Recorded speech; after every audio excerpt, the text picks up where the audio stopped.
Как я купаю своих котят?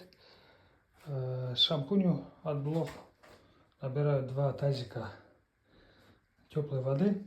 В одном размешиваю шампунь и вот так прям, чтобы она была пенистая. Размешивал хорошенько, тщательно. И сейчас будем белку купать. Как только искупаю, сразу буду здесь вот ополаскивать ее.